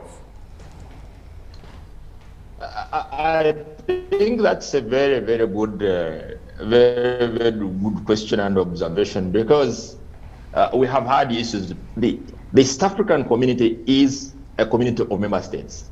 So at the end of the day, it's the member states who would certainly take the decisions. But also, the very virtue of the fact that the states have come into this integration arrangement, the EAC itself should have power to do certain things. And specifically, I think possibly Jane would know about the EPA, the Economic Partnerships Agreement, which basically has failed to take off because individual East African countries decided to do certain things. Because you remember initially we were supposed to negotiate as the EAC with the European Union. But eventually that did not happen because certain countries decided to say, no, for us we are not going to be part of the EPA. Well, others say they are going to be part of the EPA. So the idea is that, and that's what regional integration is supposed to be, which is that it provides a common platform so that for us, we go with a common position. The problem with, and it's not only confined, I think, to East African community, even at the African Union level, because we have had very serious problems where the African Union negotiates, the individual African countries negotiate with the big powers. I'll give you an example. We have what we call FOCAC, Forum for China-Africa Cooperation. Whenever these meetings take place, all the African heads of state are invited and they go. But it really looks very, very, very, very demeaning to the African continent, where one country is sitting the other side of the table, and then you have 55 African countries sitting on this side of the table. It's very, very demeaning. And that's why under the proposals which have been put forward by, which were formulated by President Kagame in 2018, the idea is that Africa should be represented by 1, 2, or 3 heads of state on these kinds of such kind of meetings. But also these other individual countries. For example, you can imagine there was a proposal to have an Africa-Israel summit. Israel is a very small country. Here you have 55 African presidents sitting with the Prime Minister of Israel and negotiating bilaterally. It's absolute madness. And that is the kind of thing which promotes African. By the way, that's why some people look at us and they think that we are crazy. Because it will not happen elsewhere, where you have 55 sovereigns negotiating with just some small country. And that's exactly what integration is supposed to do, whereby we do certain things, we take common positions, and we do certain things together. Now that has not happened. And what Jane is proposing, I think, is very good, in the sense that what we need to do as we move, as the region, we move as regions. The tripartite which she was referring to, where we are supposed to have one regional bloc, instead of East Africa having COMESA, EAC, IGAD, SADC, ICJLR, we form one bloc. And that was the aim of the tripartite. Because eventually these other blocks would have disappeared to form one bloc. But of course, I don't know the status of the tripartite agreement now. There have been several meetings since 2008 when the first meeting was held. But that's really the idea. But in as long as we don't have these common positions and we don't negotiate as a region, then that's why we'll continue having these problems. This is what I would say, Charles. Good. Honorable Kajwenje, you sound, there is music playing in your ears. No problem. Let me say this. There is a reason and there are reasons why a member state belongs to a regional bloc or a family or club. Yeah. There are interests, there are opportunities. And believe you me, once those are not forthcoming... Proximity. Absolutely. Let me give an example. We have just here, we have the East African community. Yeah. We have ECAS across, and we have IGAD. And those are all member states, multiple membership. But originally, East African community is a regional integration bloc. Business, business, and business. The International Conference on the Great Lakes region, by its nature, establishment, purpose, and formation was for peace and security of the Great Lakes region. You could also say, how can you integrate without peace and security? But the core business of a regional economic bloc is business and economic integration.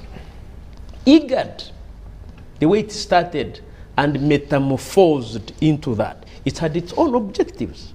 So the yes, absolutely. So although it is metamorphosing into some form of, but not.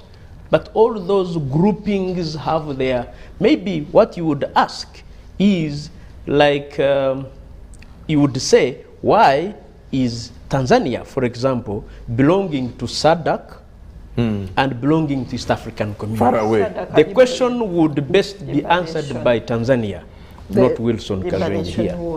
They pulled out of COMESA. They pulled out of COMESA. Yes, but they are members of SADC. Which is far down. Absolutely. In fact, the current Minister of Defense is the immediate former Secretary General of SADC.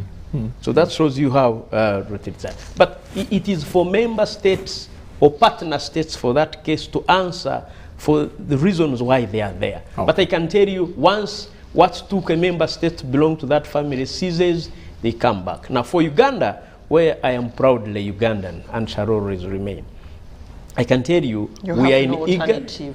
Absolutely. I don't have. We are in IGAD, okay, because of that horn of Africa. When the Great Lakes region, because absolutely that is the center of gravity for the human race.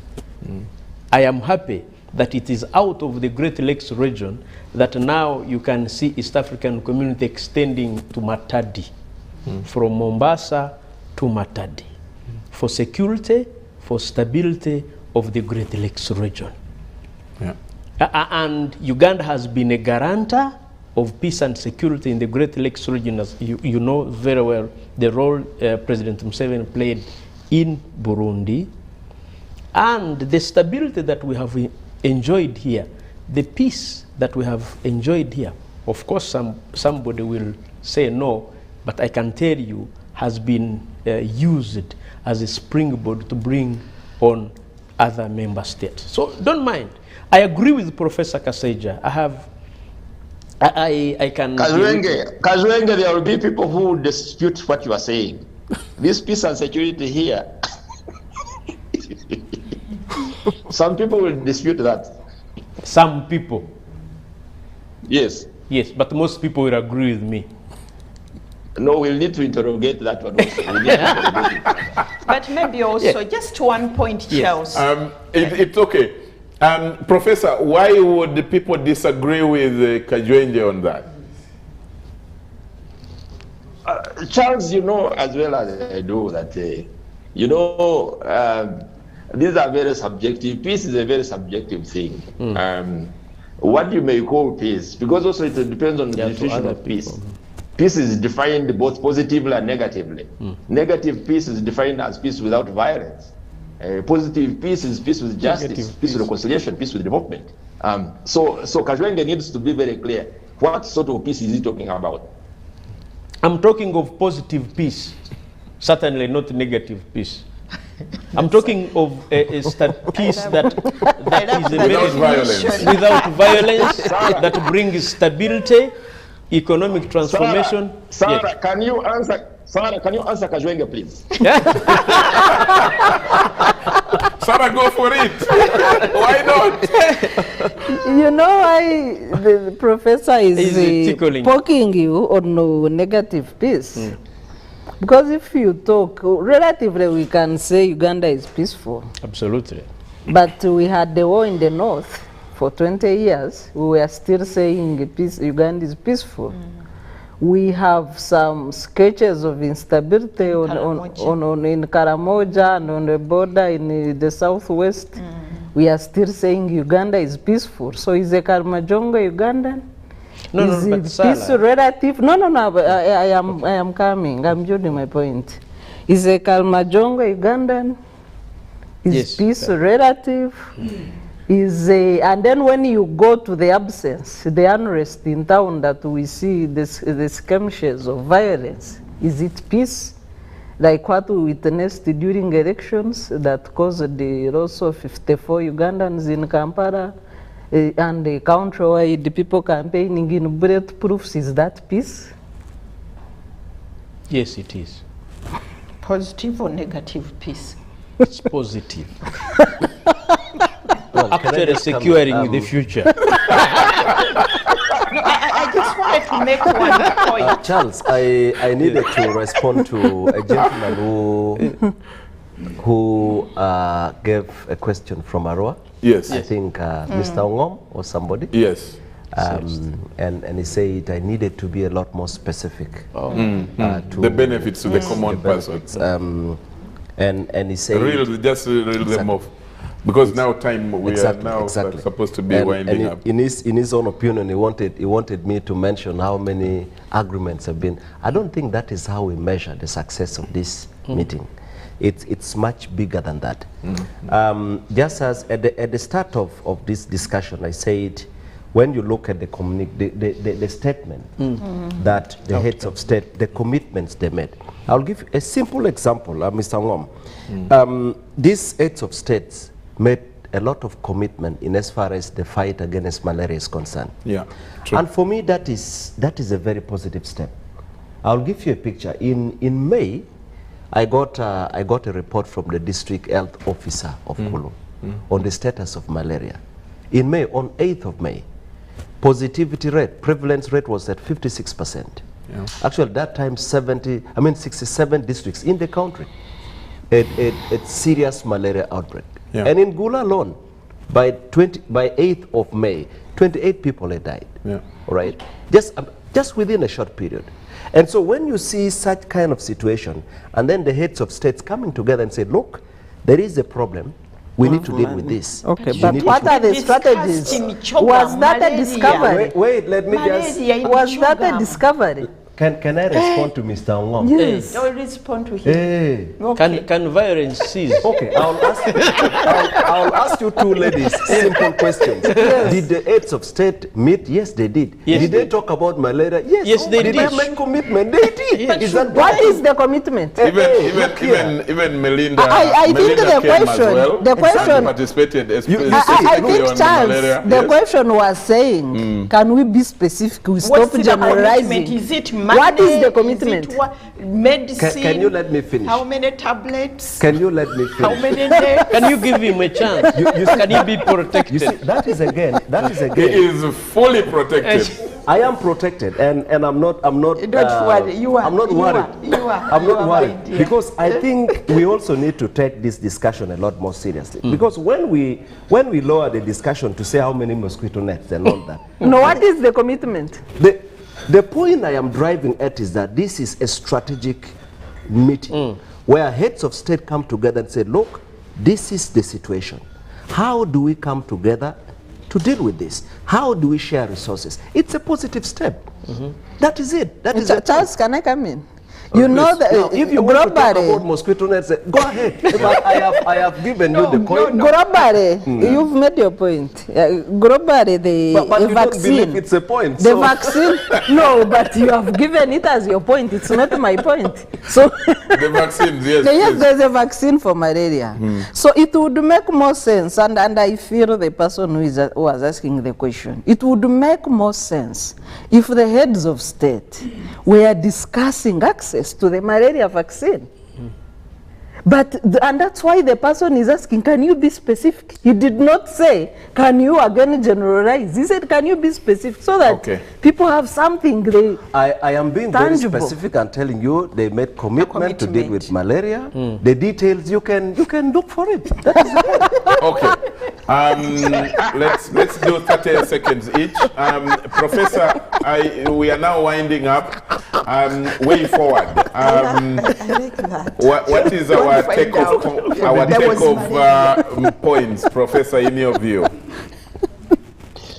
No, I think the take-home point would be that one, as I said, CHOGM is still a relevant platform for heads of state to go and meet. And as Honorable Ojara has said, make commitments, strategic commitments. Then we leave the SARAs to work out the details. I don't know whether that makes sense. But also, but also to say that in the context of our region, I think our region is in transition, and the transition is on several fronts. We have challenges of trade, challenges of integration, political federation, political confederation, issues of customs union, issues of common market, access to health, COVID now. So there are so many challenges, and I think every opportunity that can be provided or can be presented to us in terms of highlighting, in terms of trying to work out solutions to these problems, I think those initiatives should be welcome. I think this should be the takeaway from the CHOGM 2022 or CHOGM 2020. Thank you so much, Professor. Thank you so much, and I'm grateful you found time off your busy schedule to join the discussion. Thanks a lot, Professor, from all the way from Kimaka in Jinja. Thanks. Honorable Kajwenje, 30 seconds. Thank you. First, I congratulate the Republic of Rwanda for having successfully hosted the CHOGM 2022. As you recall, for this region, Sub-Saharan Africa, it's the first major meeting that has attracted 56 member states and heads of states and government. So it's a credit to Rwanda, but also a credit to the East African community. I am an enthusiast and a firm believer in regional integration. I look at positive strides that we are taking. In my opening paragraph, I pointed out that the excitement that I witnessed on video, thanks to social media, how Rwandans, citizens, free people were welcoming the President of the Republic of Uganda. And that shows how interconnected we are, free people. And I think we should give them a chance to integrate more, to be firm, so that we live. I'm looking forward to a situation where East African community can actually host CHOGM, can actually hold African Cup of Nations, can bid for World Cup, and because then we'll be talking about shared values, shared responsibilities, shared opportunities. Integrating. Thanks, Honorable Kajwenje. Jen. Thank you so much, Charles. Regarding CHOGM, we need as many platforms as possible, because for me, such meetings, it's a tool, to help us address the many challenges we are facing. Uganda and Africa, we are facing so many challenges, post-COVID, issues of growing our economy, issues around climate change. There are so many issues, and we need such platforms to be able to engage, to be able to dialogue, to be able to share ideas. But I think back home, we need to prepare for such meetings to be sure what do we want to gain out of them, and also to follow up. But broadly, I think we need to rethink our policies, and I agree with Professor Kasaija. that we need to look at alternatives. You know, it can't be business as usual. There are so many issues out there, and we need to position ourselves. We need to look for new markets. We need to see how we produce for those markets so that we can be able to put money in people's pockets, but also in the national coffers, because also the national coffers are empty. We are indebted. So let us use all these platforms as a tool to be able to address those challenges. Thank you. Honorable Jara, in 30 seconds, please.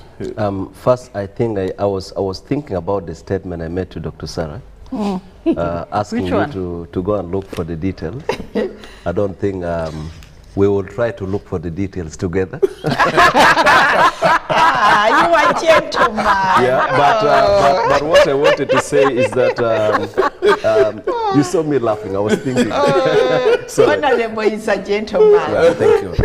But what I want to, as a concluding statement, what I want to say is that I think the member states, especially the African countries,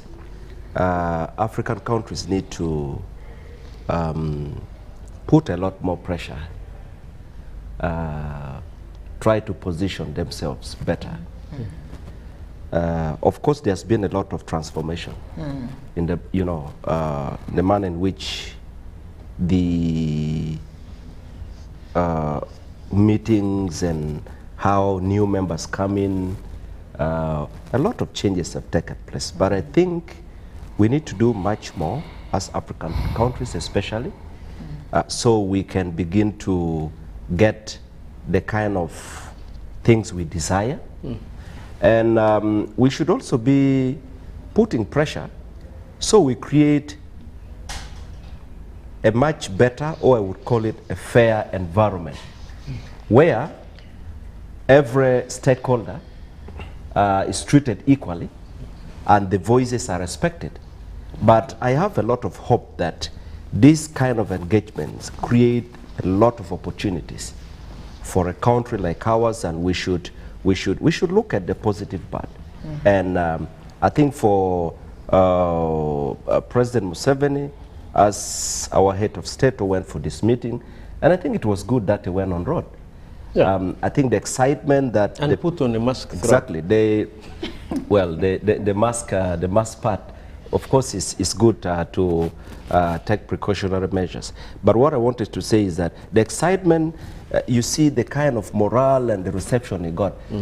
To me, it was a much bigger statement that absolutely, the two countries have got, the two, Uganda and Rwanda, are very connected, and if there is even the smallest misunderstanding can create a lot of pain.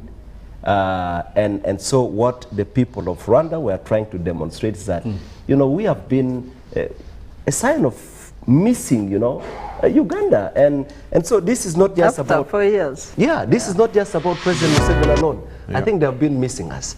And we have been missing them too. And I think we need to get back and do business, and life has to move. Thank you. Thank you. Sarah, finally.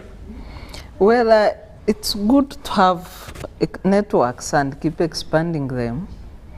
But as a country, if we are not organized, then it will just be another trip, it will just be another meeting, it will just be a few people earning per diem, and it will not have any trickle-down effects unless we are organized as a country.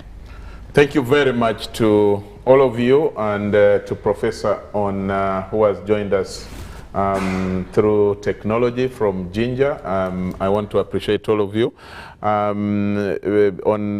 Before we sign off, of course, on behalf of Behind the Headlines here, we just want to pass our sympathies to, one, to the family of one of our colleagues, Fred Chomuhendo, who lost the mother, is being, who has been, the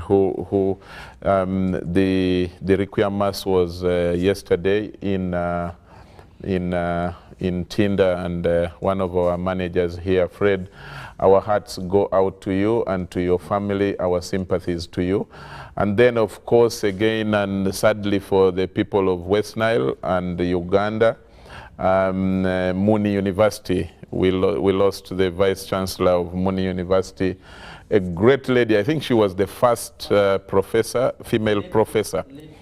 Yes, the first lady professor from West Nile, Professor Christine Dranzoa, and you know, the program for the funeral has just been released today. We will be following, and our hearts go out to the Muni universities, the students, and the fraternity, and especially the people of Moyo, that great place that gave us a wonderful, wonderful, brilliant brain.